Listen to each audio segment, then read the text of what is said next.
you can't let that bad customer make or break it for you, and you can't let it get to you. Instead, we'll just say at the end of the day, maybe we're not the right service provider for you. I wish you the best of luck. If anybody who's listening has an opportunity, go and observe someone else's shop. Go and see what they're doing. I promise it's going to be one of the most valuable things that you can ever do. No one wants to acknowledge on content how competitive we are, but the truth is, like, a lot of these really good companies are incredibly competitive, like intense.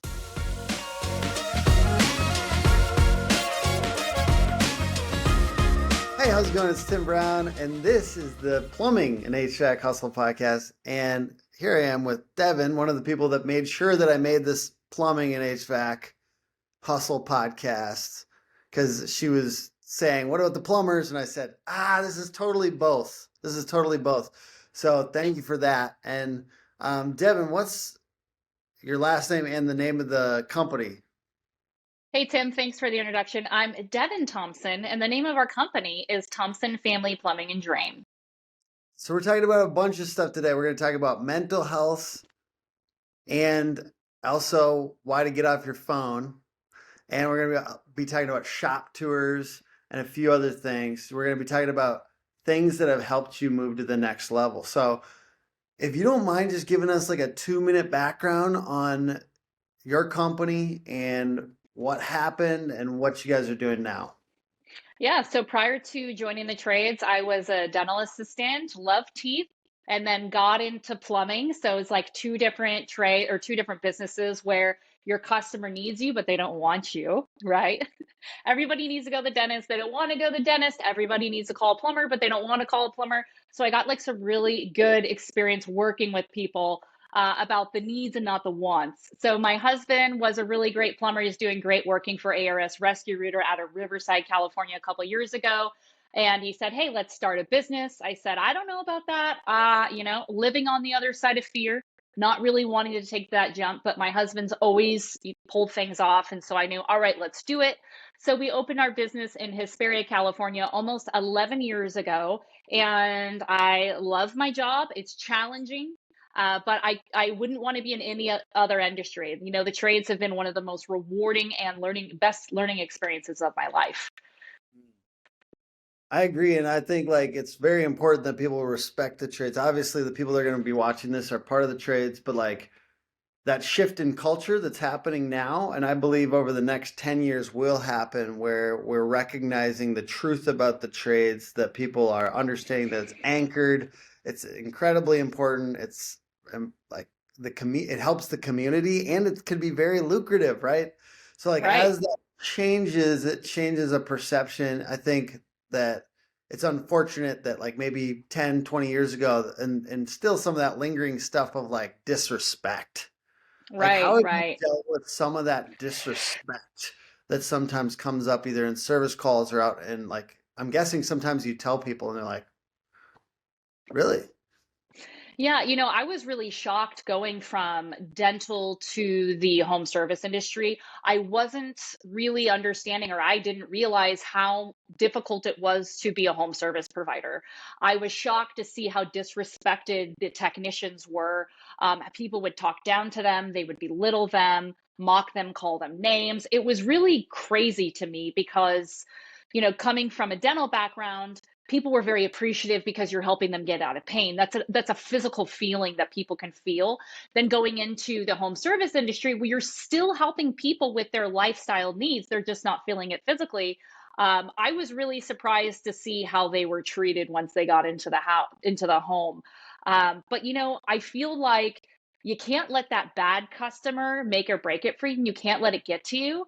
Instead, we'll just say at the end of the day, maybe we're not the right service provider for you. I wish you the best of luck. But that's been really difficult for me to really witness. I see my technicians wake up super early in the morning, leave their family, go and do backbreaking work all day, and then be disrespected at the end of the job. It's really sad to see, and I would really love for all of us in the trades to have a bigger voice and more respect in the community, because you see it. We protect the health and safety of the nation. I definitely feel that the tradespeople deserve to be appreciated a little bit more because they actually can be looked at as like a first responder. Not saying that we do anything better, than a EMT or a doctor, but we're still saving lives in other ways, and people really need to identify that.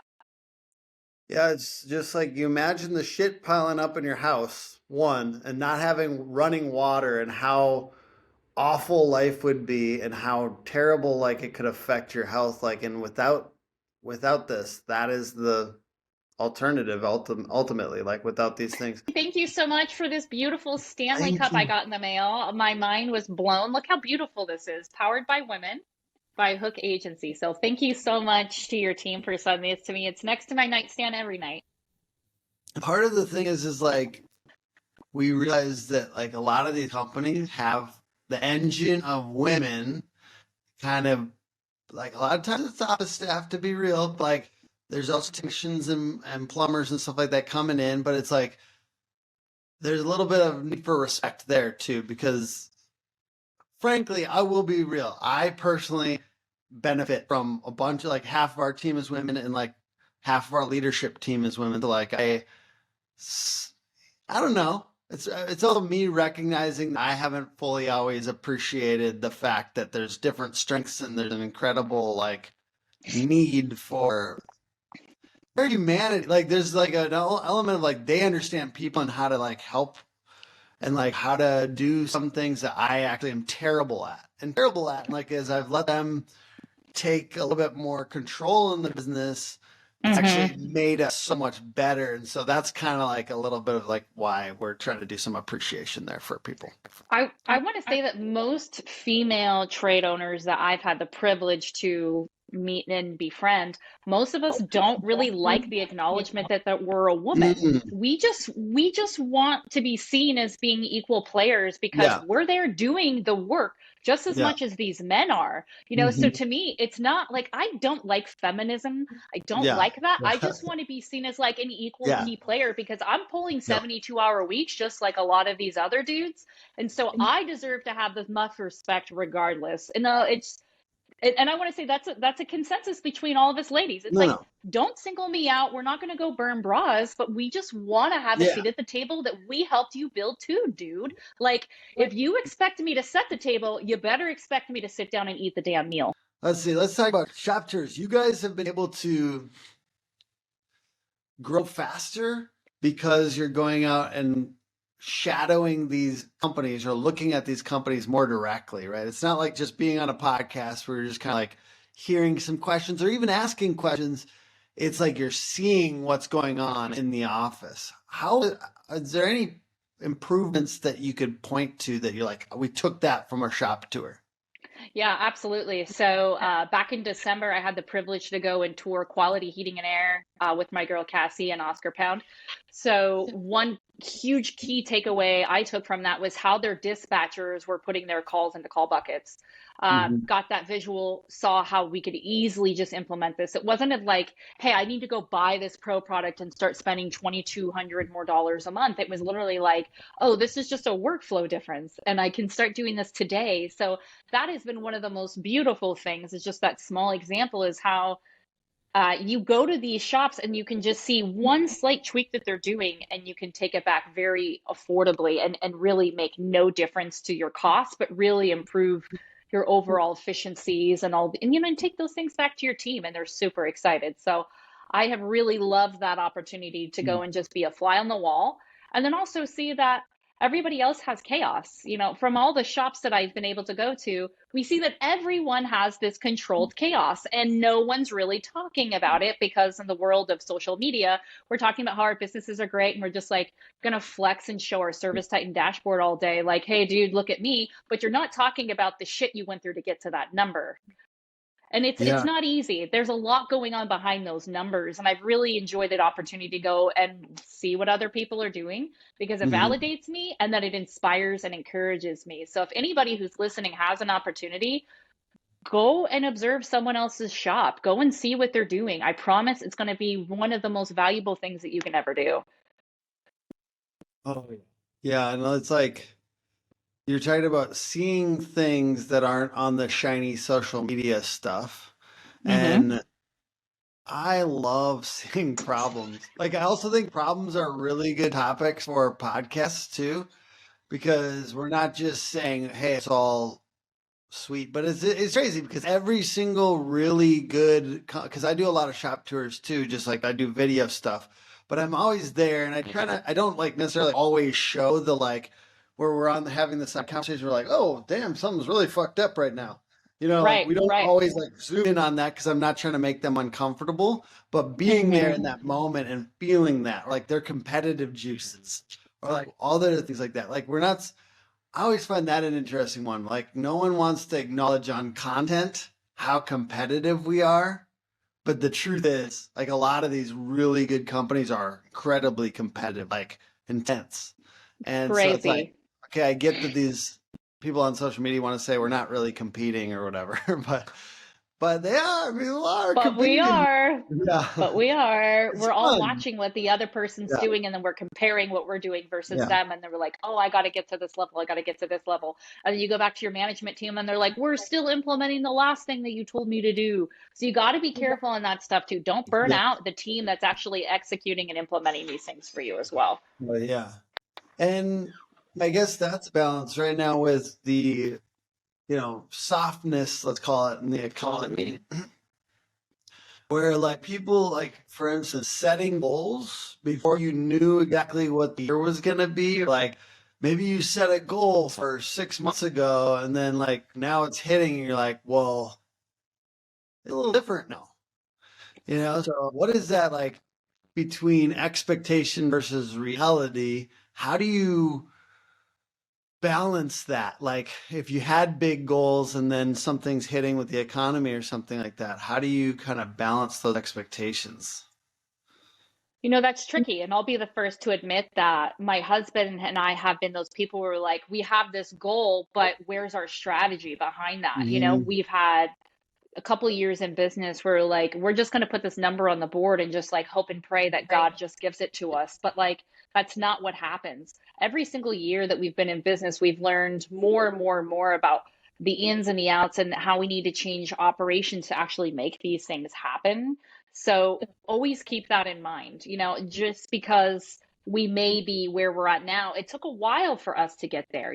We went into our business thinking like, oh, we're in this position because we must know everything. But that's so naive, man. Yeah. Like we would go to trade shows, my husband would show up as OG Plum God and not go to one class.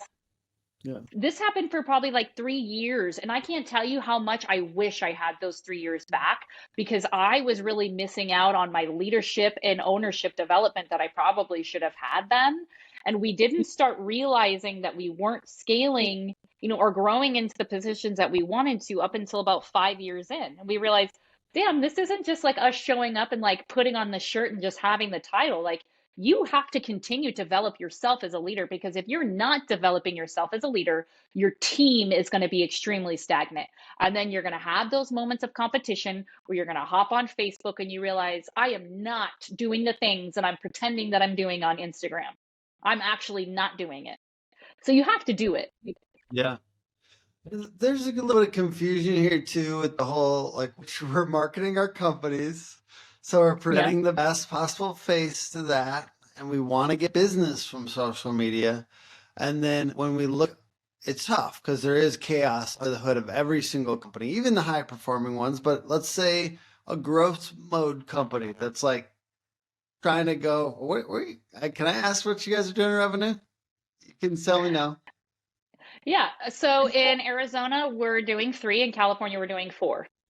Okay, so 7, that's incredible. Like in that mode from going from 3 to 10 or 5 to 10, like there's a lot of chaos. Every company going from those, like that is chaos central. I will say because we work with a chunk of bigger companies as well. There's a Right. lot of chaos under the hood over there too. Guess why? Because they got like more layers of management and like that confusing sometimes, especially if you I don't know why it happens, but there's like a lot, like that's the reason I didn't love working with corporate companies because of the Mm-hmm. Mm-hmm. confusion that happens from all these layers.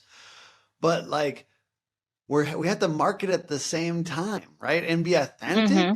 How can we do all that? Like how do we be authentic and market with our best face forward. I mean, I think the best thing to do is just go right back to basics. Really just go back to make things as simplified as possible. We'll talk in customer service how you want the least amount of friction with your customers, but how much friction do you have between yourself and your technicians on Slack? How much friction do you have between the interaction of your technician and your customer? Are you so process thick that it's creating friction, or can you simplify these things? Mhm. So, and like, once again, these are things that I've identified that we had in our organization that we needed to change. My husband and I have gotten to a point where, like, hey, we've kind of hit a lid. We still want to grow, but like, why aren't we expanding to the next level of business? Like all of these people that we see, and really want to go back. We had to develop ourselves as leaders. And right now we're in that messy middle. We're doing a hard look in the mirror and we're looking and saying, are we capable of these things? How's our emotional intellect, with our employees? Are we patient? Are we consistent? Are we good planners? Are we organized? If we're not, let's find some great people to do these things for us. So that's where we're currently at. I mean, that's a big move. Like, if you get hyper, like, we're not hyper because we can't ever just focus on one thing in business, right? It's business owners. But like the leadership thing now, like getting really good at that, it is like one of the biggest lever points. Like, right? Like these crucial conversations with key people that are kind of leading the probably like you've got some other leaders in place, right? Like like trying to lead leaders that can develop their skills. Because I've learned a lot of things just because of the pain of being a business owner. Like I didn't want to learn stuff, right? Like you just I will live. tell you, Yeah. I will tell you, my managers are the most incredible people. I Yeah. have 4 amazing managers. Every single one of them holds John and I accountable. Hmm. And that's what you need. We'll have such an honest relationship between the 4 of us, the 6 of us all together. But I couldn't do the things that I want to do within our business if it wasn't for each of these people and having that accountability full circle. So if one of us is off, we'll be like, hey, dude, you're off. Or if like one of us is wrong, if we're overly aggressive, like the managers will be like, hey, you need to take a step down. But you need that. And then we need our managers to be super healthy because they're managing your staff. So for me, the most valuable relationship is starting with those key players in your organization, loving them, inspiring them, allowing them to thrive in your absence. Because if you're allowing them to do that, they're going to do the same thing. It's a trickle effect for your team. So we've made these changes within the past year of our organization, and we've seen so much positive change. I can't tell you how great it's felt. Just getting out of their way a little bit has been really good. Absolutely. And yeah, leadership is one of those big levers, like in really getting, like it sounds like empathetic and like loving your people. There's nothing wrong with that. That's beautiful. And then sales is one of those big levers, obviously, that we see with these high performing companies. Like, how have you guys developed in that area? It sounded like, people look at the marketing, people look at lead flow, but I look at lead flow as like it's just going to be an accelerant. The Hmm. company has to be good and has to like create referrals from their service. And if you do Hmm. that, then you can pour the gas on the fire. But if you pour the gas on, it's just a spark and the customer service is kind of shitty, then Yep. you put out you could put it out. Because now everyone knows that like marketing just accelerates good things. It doesn't make a good thing. It doesn't make something that wasn't good. So like, Right. how is that service and that offering options and things like that? What have you learned from shop tours, or what is like a last couple of years improvement that you guys have made around some of that? He does is he teaches the most valuable team in your business. He'll just add nothing but profit. There's so much money left in the call center. So much money. If you're not at a 90% booking rate, showing empathy on the phone, smiling on the phone, making sure they're having a better day after they got off the phone with you, then you need to call Power Selling Pros and see Bring.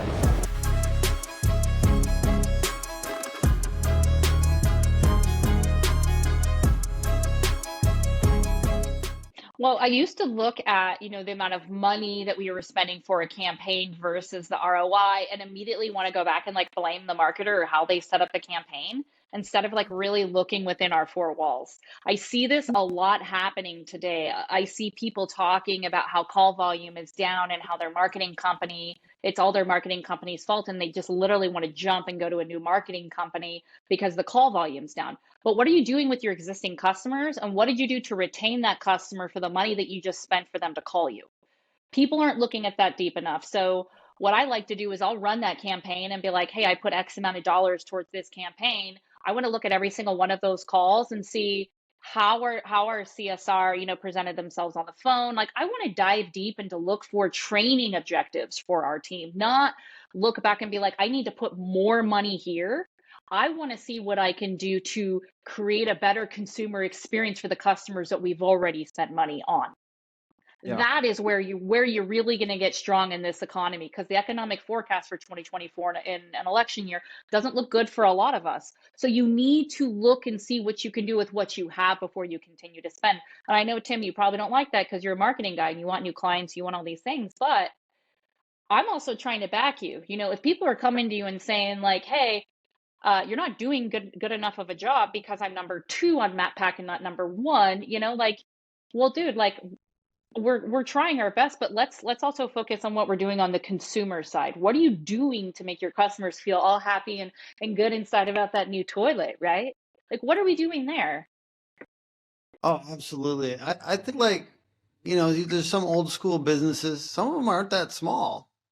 They're like, for us, it's all referrals. Don't need to do as much marketing. Like I think about that mindset a lot, partly because my family has a business and they're a $20 million company. I got nothing from them. Don't worry. I'm not like a Nepo baby over here. I Um, don't see that silver spoon hanging out of your mouth, so I yeah, think we're good. but my dad and my brother have this company together and they've built it over the last 20 years and they've done it with no marketing. So it's like almost like flies completely in the face. So I respect the opinion of word of mouth and, oh, our customers refer us. That is a really Yes. good base. It's a really good base to start on. Now, when things hit the fan, and when like it's nice to have that aggressive, I like aggressive business development, and I think my family could use that. And this, as the economy's kind of taking a little bit of a dip, Hmm. I could help them. I'm gonna get a whole company over here, but and we only work with contractors or home service businesses. So, but that's the thing, is like it's a really good base. And I think it's good to start with that mindset. Like some people think they're gonna skip that and go Yeah. straight to like, we're gonna accelerate this, we're gonna go faster, we're gonna get leads, and that's gonna do it. Like it's never gonna do it. It's like never the thing that's gonna win the game. It's only the thing that's gonna make it a little bit faster. Like maybe No. you get there a couple years sooner than you would have, whatever. Right. I mean, it's great if you can get the phone to ring and you can book that call, but if you get there and you shit the bed, you shit the bed, man. They're not going to refer you. And they're going Yeah. to tell anyone and everybody that's willing to listen what a horrible experience they had with your company. Mhm. That's what people have to understand. It's not just the lead, it's not just the marketing, it's not just the advertising, it's what you were doing with your customer and the human interaction. That is it right there. How are you making your customer feel to keep them as a happy customer? By the time you leave, you shake hands and you smile and say, thank you so much for your business. And this is a weird transition, but one of the things we're going to talk about is mental health. So I'm going to try to Yep. transition it in with, that's the mental health of the customer. If we're Hmm. making if we're making their day better, if we're making their experience less stressful and less friction and not a terrible, it can be a terrible day if Yeah. bad communication happens, if scheduling is completely off or something like that. Like I'm studying brain chemicals, and how they affect marketing and sales, and that's cortisol. Like, right, we're trying to actually decrease cortisol in the brain, which is that stress chemical. Yes. And how can we decrease that for the customer? But it's Easy. You just smile. yeah, Like just the physical act of like moving this muscle, like, hey, Like it actually does make you happy. If you're showing up and you're smiling, guess what happens? The customer is going to start mirroring your positive energy, and then you're going to have a really positive experience. You also need to be using positive words during your interaction with your customer. Avoid using the word no. Avoid using things like our company doesn't do this. You want to find a really positive way to communicate. Here's what I can for you. Here's what I'm not willing to do for you. And that's not only like giving your customer all those positive hormones that we're looking for, serotonin, dopamine. What's the other one? Come on, brain chemicals. I don't know. Endorphins, Oxytocin is the love one. Oxytocin, yes. Like That's my favorite. Yes. Right? Baby. I mean, you as a consumer, Tim, okay, if you have somebody come into your home, you don't want them to come in and be like, oh my God, I just got off the phone with my wife and she's pissed. Like you don't want to bring that energy in. Like it's a matter of just shaking it off, doing mental preparation before you get in the door. I don't care if you have to park around the corner and you need to listen to like your walkout song, your UFC walkout song. For me, it's Let's Go by Trick Daddy. Let's do it right now. Like that is my song. Put it on. I'm hyped up. Bad bitch energy. I'm going to open the door and I'm going to make a friend for life with my customer because that is what they want. They want to find somebody who's happy, who's trustworthy, who number one is not only going to be selling the service, but selling the brand, the image, and you as this badass that you are in their house. So like just keeping that positive energy. Are you going to the Profit X or Rocket X event? No, we're not. So it falls on my daughter's birthday. We have a no travel on kids' birthday rule in our house. I respect that very much. Ross is gonna be there, so his like every day I'm hustling. And I saw Cat Williams' routine recently. It's like you cannot not. You don't know who you're fucking with. I'm the fucking boss. Yeah, exactly. Yeah. So yeah. And so that steps into our technicians and our plumbers and our people's brains. Mm-hmm. What have you been finding lately? It sounds like you guys have managers in place that care about your people. What have you been finding are some approaches to try to help them a little bit? This is a stressful job. So anything that you've been finding that helps people, and then how do you balance that against, all right, we've got this mental health obsession of young people who think that them being stressed at all is going to like endanger them somehow, Right. So how do you balance those two things with your people? First thing, if you're on your phone, like if you're thinking that your phone is your therapist, you're wrong. If you think that all of these inspirational quotes that people are writing, either if it's positive or it's like to downplay, like, what was I saying earlier? Don't glorify the hustle. You're wrong. My first recommendation to any person that might be struggling with mental health is get off social media immediately and start being a human being with real human interactions. Because what's happening is you're on your phone, you're getting advice from people that maybe don't have the best intentions for you. They're already making excuses instead of providing results for themselves. And then you're going to be complacent and content with doing the bare minimum. And then you're going to take a step back in 10 years and wonder why you didn't get to where you wanted to be. But it's because you were following some asshat on social media, and then you were trying to supplement that for physical exercise or for therapy. So if I have somebody on my team that's coming to me and saying, hey, like I am mentally worn out, first thing I do is I stop immediately what I'm doing and I give them my full attention. Because if somebody's brave enough to reach out and talk about where they're at, that's a very serious thing that we need to really address. So if somebody comes forward and says, I'm getting burnt out, I'm tired, I'll tell them you need to take time off. I'll give you a week off. I'll give you so many days off. Go and take that time, then come back. Let's regroup, whatever. But, if I'm seeing things without them coming to us, normally we can tell as a business owner by looking at the numbers. Where is their performance at? How many conversion, what's their conversion rate? What are their options? If you see their performance start to decline, that tells me something else is going on. So the first thing that you need to do, have a conversation with this person. Hey, Tim, how are you doing, man? How's everything going at home? Just be a human being, human to human. Take off the owner hat, take off the boss hat, and be a real empathetic individual, okay? Once you go through these things, and if you can kind of determine They need time off, they need coaching, they need therapy, they need whatever it is. Facilitate it for your people. Because if your people are not happy and healthy, they're not giving your customers a happy, healthy interaction either. So you got to make sure that everybody's good full circle. Oh, absolutely. And this being on the phone thing for, especially for, I'm a marketer, so gotta be on the phone a lot, unfortunately. But like, if you're going live or you got different things going on, it's kind of part of business. If it ends up being part of business, it also can sometimes be a fake out on productivity. Oh, And totally. that's the tough part about, like, if you're in this and you're doing social media or marketing or anything, it relates, because then I like trick myself and think I'm being productive sometimes with the phone.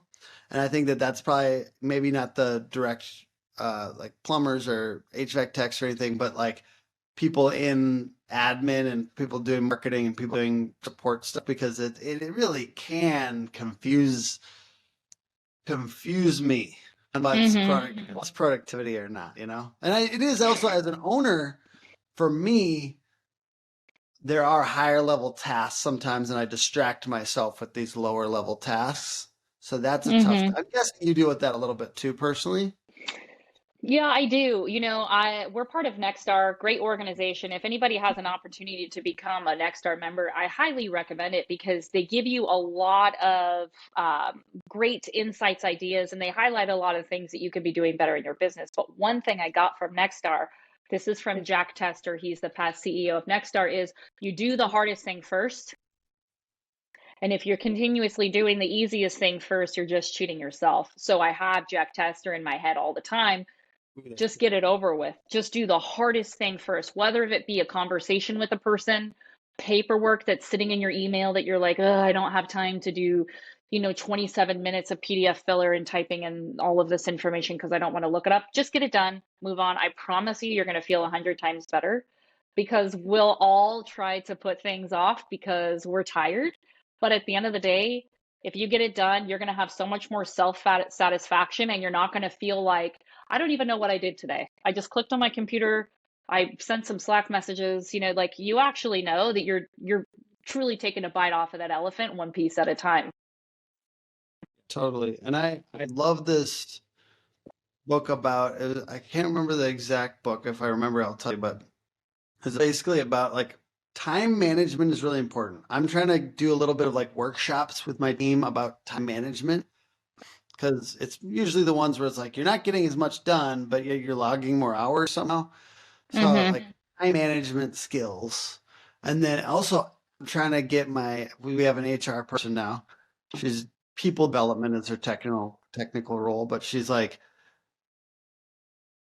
doing workshops with the people around energy management too. When do you have your best energy in the day? And for me, it happens to be like 8 to noon.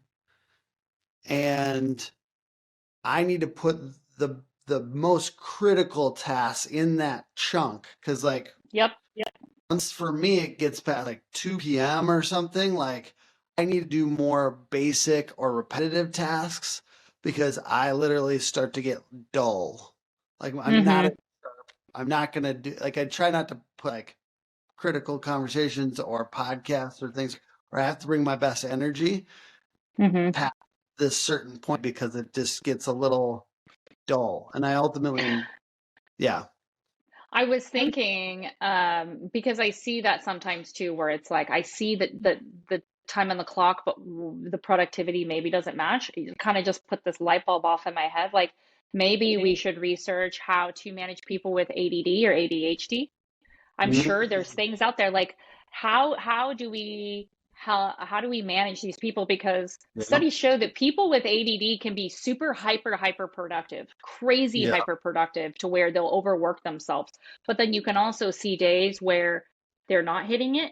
You just got to find that consistency. So I almost want to look into how to manage people with short attention spans, or ADD type of characteristics. I'm sure there's something out there that you and I both could learn from.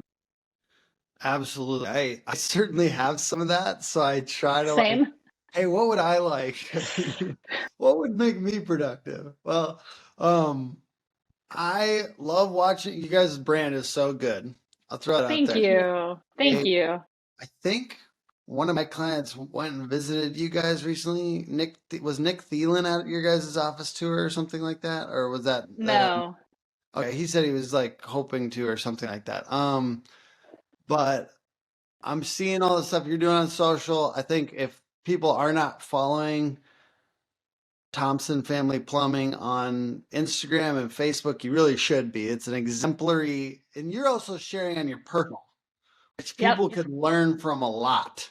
There's people that I can't even tell what they do on their social media, but it's basically no holds barred. You're like not holding back. You're like, I'm all in. I'm making sure that this is important because it makes you money and it's like your family's well-being and all these different things. So if you're not growing and you're not pushing on personal social, like you have no excuse. Like I see that a lot. So I love that you brought that up. People will write me and be like, "Hey, how can I get more calls?" And I'm like, "Okay, I'm going to stalk you now. I'm literally going to look at your profile. I'm going to see where your wife like went to junior high. Like that's how deep I'll go, right?" But if I Mhm. go on there and you don't have the name of your business anywhere, I don't see any of pictures of your trucks or anything, that already tells me you are not representing that brand the way that you need to represent your brand. And if you're not representing that, how do you expect your employees to represent it? If you're not even like super stoked about it, be stoked about your shit, man. Be stoked. You worked hard for this name. Put it out there. And if your friends and family tell you that they're sick and tired of seeing it, those people aren't on your team. So create some boundaries behind those negative people because you are on the up and up to grow. Get people on your team. They're going to encourage you to do it too. So I want to share. I'll get like Thompson Family Plumbing tattoo if I have to because I got to love and I got to believe in this brand every day. That's it right there. See? Yeah, if you guys didn't know, Hook Agency did a trade show. It was a roofing trade show, but we went to RoofCon and we actually tattooed people's logos on them. 38 people got either their logo tatted on them or Hook's logo tatted on them. Like 2 or 3 were our clients. That's so cool. And like I thought it was good exercise. And do you believe in your brand? Do you believe in your brand? Yeah. We got to get sold out. We got to get into it. Like, I just don't even know how I mean, it's tough enough in this economy. Mm-hmm. I'm kind of saying that as a joke. I hope this shit fucking turns around. But Yeah. it's tough enough if you're not sold out for your company. It's tough enough. Mm-hmm. No, it's tough enough if you are. Like, if it's tough enough if you are all in 100% of the way. I can't imagine if you're living like, I'm just gonna kind of like dip my toes on social media. I'm just gonna like kind of care. I'm gonna every once in a while, once a week, share something from the company. I'm talking like you should be sold out and you should be leveraging your personal brand.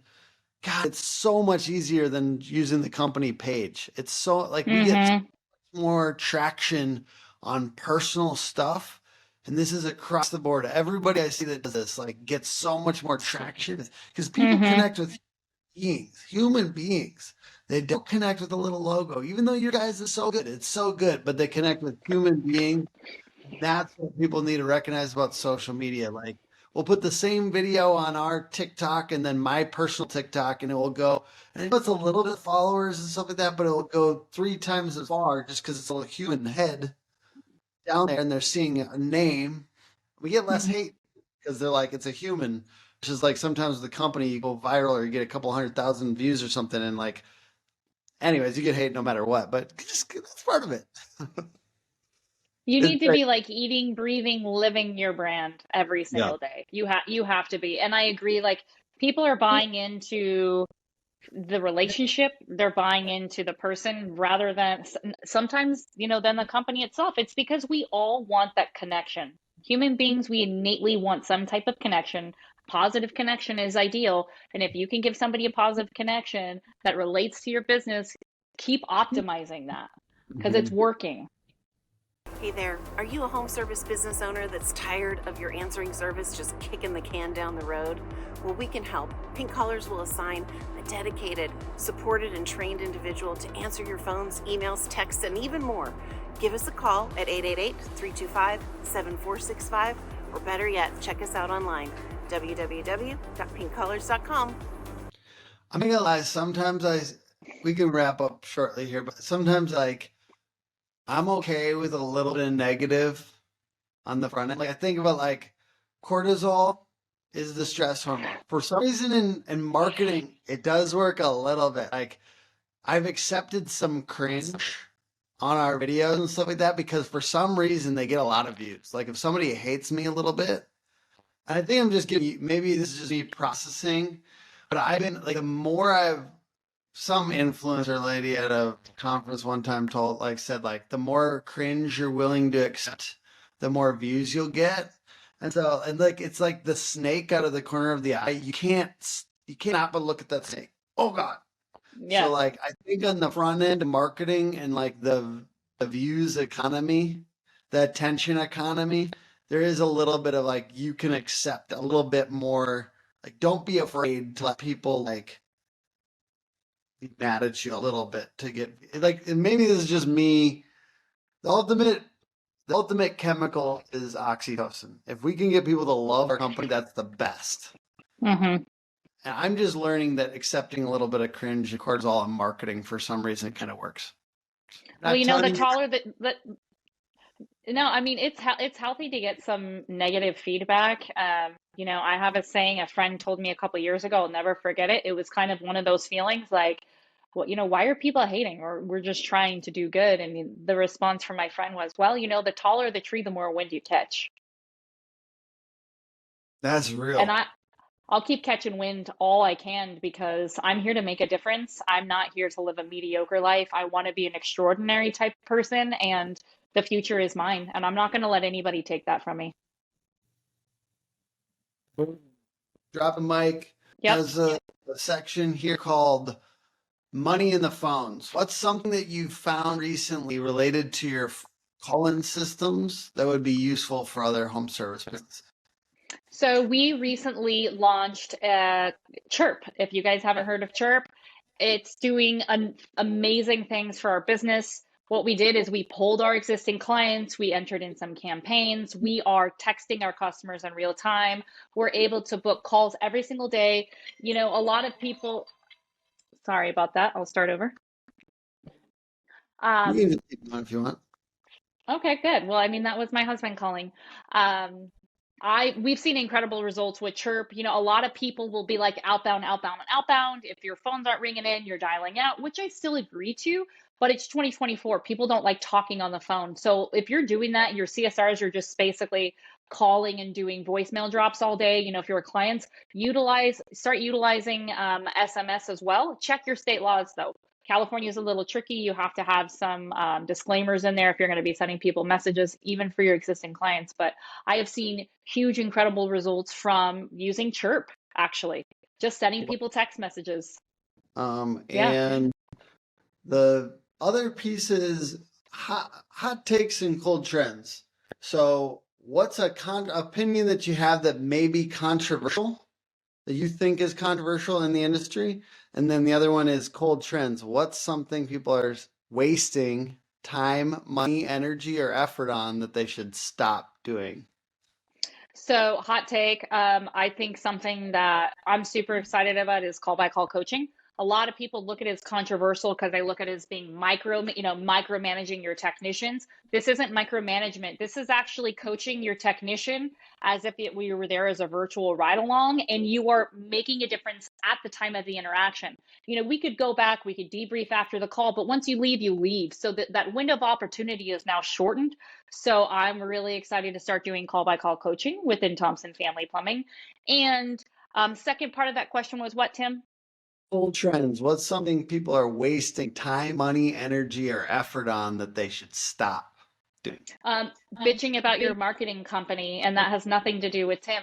Stop blaming your marketing company if your technicians aren't converting calls. Stop doing that. I've seen this every single day. It's making me feel absolutely crazy. Obviously, if you're not getting the leads and you can see that the organic search is going down, have that conversation.